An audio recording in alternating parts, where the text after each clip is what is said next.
Hello, everyone. Let me start from a very rhetorical question. How far do you think we are at any given moment from a total blackout in our energy grid? Is it like hours, minutes, or seconds? Well, the answer is actually seconds, minutes at best.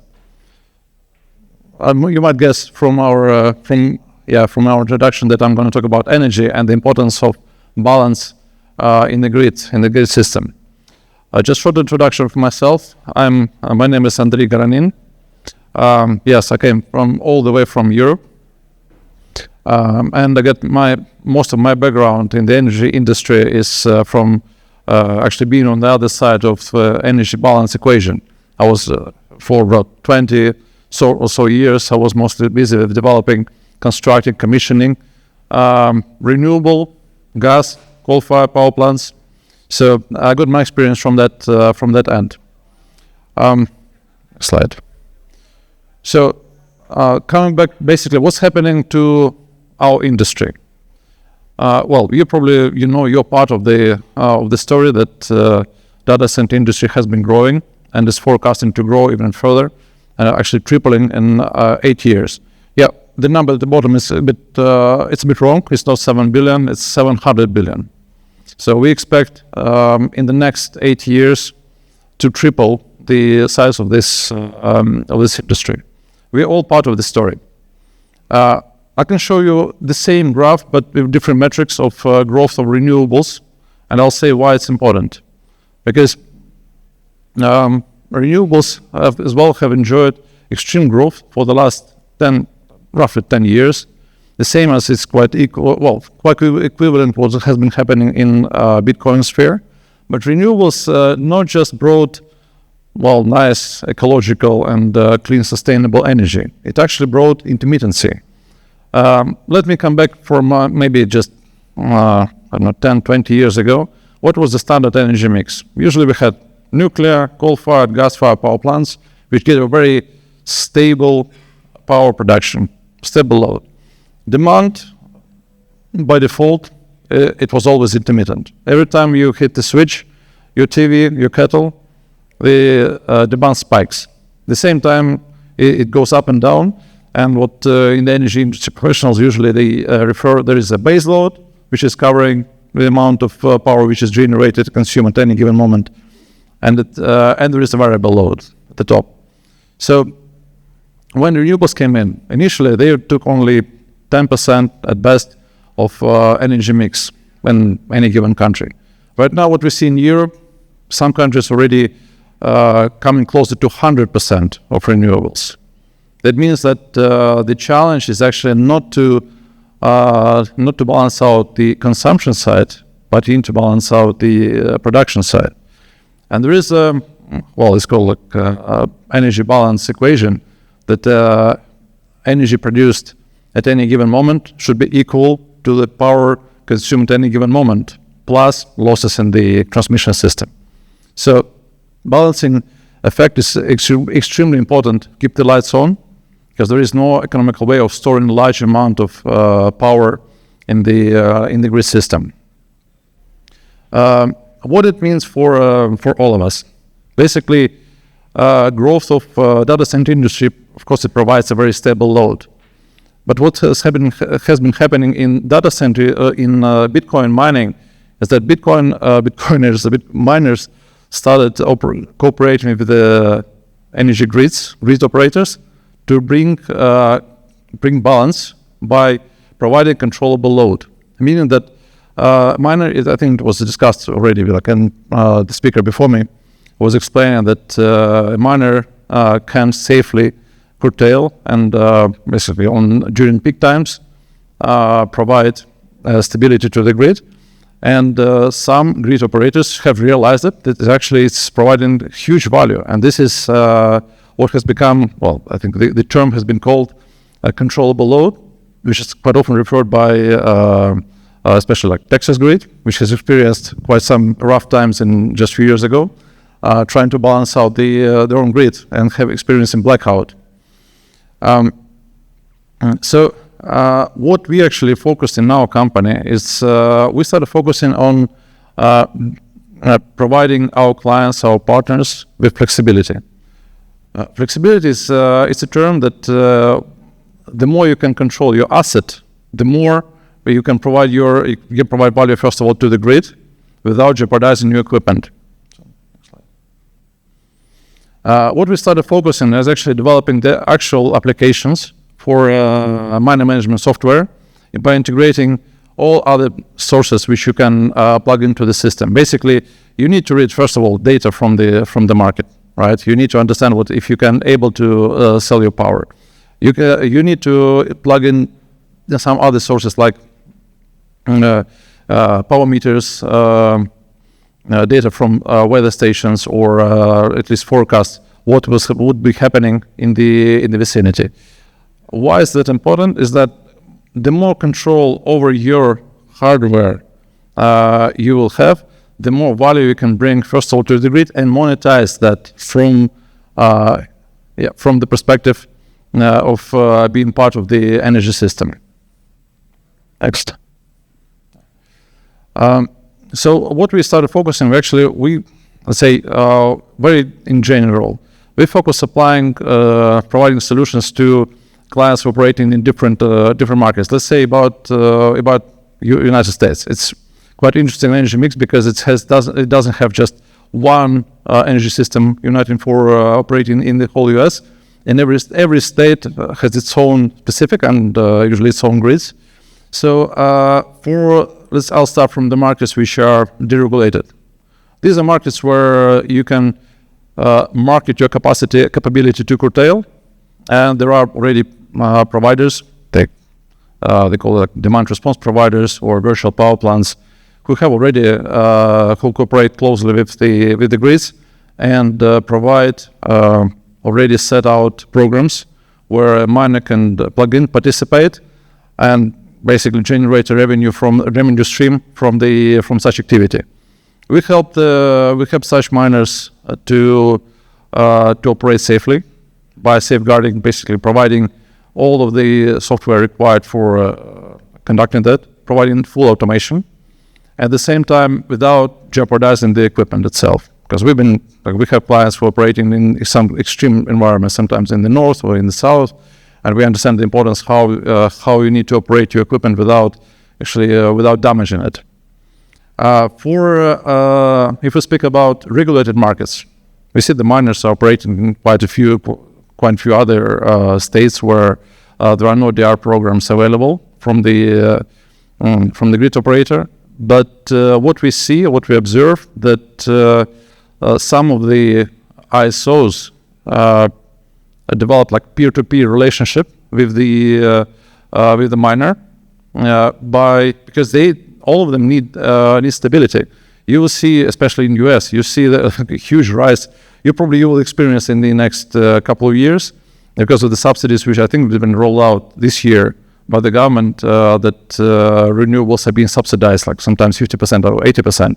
So I think this market will enjoy a huge rise and huge explosion of development of renewable energy sources, and it will increase just by default because indeed it became the cheapest energy source compared to any other.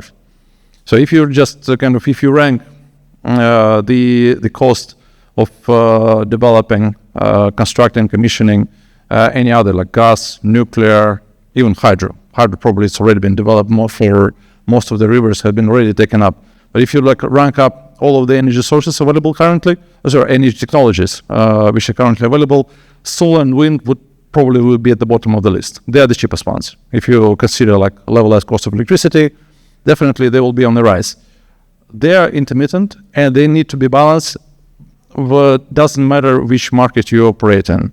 So even regulated markets will still have challenge to bring the balance. We are in this industry definitely the perfect solution for such activity because even that there are no kind of market rules set out for that, we see some of our clients operate already on peer-to-peer basis. So we provide from our end automation for such activity. The last but not least, it's a load following solution for those of you who operate on off-grid sites. As I think I started my career developing gas to energy projects, and I know the challenge how dependent you are on the external factors like gas quality, gas availability, weather conditions, the equipment operation, equipment condition. So what we have developed actually been derived from our operation and frequency regulation of miner operations, that we can help the miner to follow the load of the genset of generator. It's done on the level of firmware. So basically, whenever you have a condition when there is an output variation from your generation, we can adjust the miner consumption almost instantaneously. So we have tested this technology, and we hope to roll it out in the next in the closest future. This chart, it didn't come to the presentation, but it actually shows the frequency reaction when there is a change of output. I probably mentioned here battery energy storage because I think it was touched. I didn't want to bring it up, but since it was discussed already by the previous speaker, and I think it was a question from the audience, how battery can be integrated with the miner. And what we believe, and we actually start working on that because we were developing battery energy storage as a standalone projects, not rather as a part of the miner operations. But what we can see is that there is indeed a potential for integrating the battery with the miner, simply because batteries should not be confused with utilizing that only for energy storage, basically accumulating power during the chip period and selling the peak time. The value of batteries actually is in the speed of reaction to variation in the grid. Because to stabilize the grid, your best indicator is the frequency. What you have here in the grid, 60 hertz, is actually what is it's the speed how the generator rotates it. And if the frequency falls below a threshold, and it falls below 60 hertz, meaning that there is not enough capacity. There's so much load from demand side that the generator start slowing down, and vice versa. So it has to be kept at this same level. So frequency regulation is where we actually started operating in this environment and start developing solutions for the industry, because we believe that frequency regulation, this is the most attractive market, especially the ones which to target by the miners. Of course, the miners cannot react in extremely fast way, like in 1 or 2 seconds, or sometimes some markets require to operate less than 1 second. But the alternatives that if you combine it with the battery storage, then there is some value definitely can be extracted from such operations. We are still developing the solutions, but I believe this will be one of the way forward, because just one more thing to consider is that the battery prices we see the very downward curve in terms of cost of the battery storage. So if you can consider, it depends on, of course, on your location or the setup, but if you consider all the factors of your setup, considering the subsidies available, if there are any, the grid requirements, the utility requirements, because the battery can be one of your best friends to get access to more power. As well, the power becomes it's extremely it's interesting commodity, because there was I think discussion that we all chasing a cheap, affordable power in the system. Just can tell you interesting fact. What do you think? How long do you think would require to build out, let's say, utility size 50 or 100 megawatt solar plant? Well, I can tell you this. My company, we did it in 2019. Was a record. 50 megawatt power plant was less than 4 months construction time, and there is still enough land and enough resources from sun or from wind, which can be developed rather fast. Wind, it takes a bit longer because you need to do some wind management.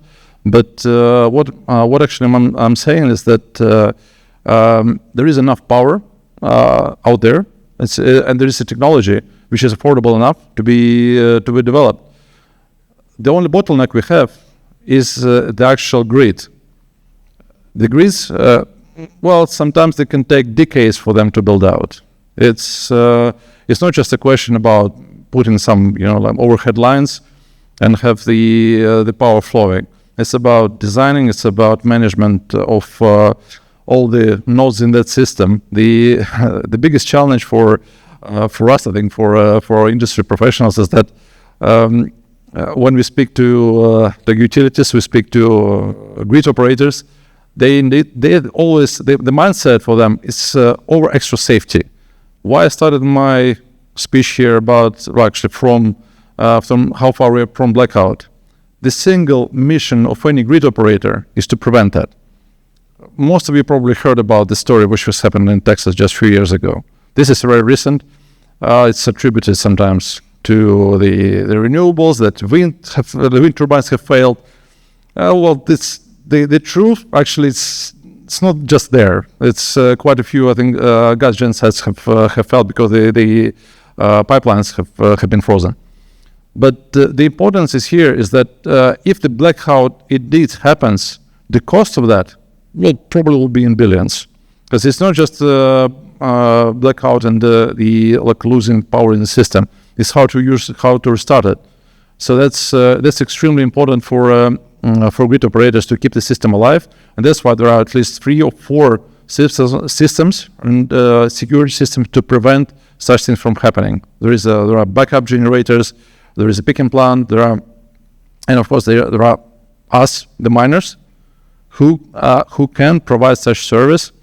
And once this industry grows, as you can see from my previous chart, is that this industry will triple or quadruple in the next few years. Especially with the AI, it's not even here. It's still around the corner. So this volume of power will, with this this volume of demand will just come in the next few years.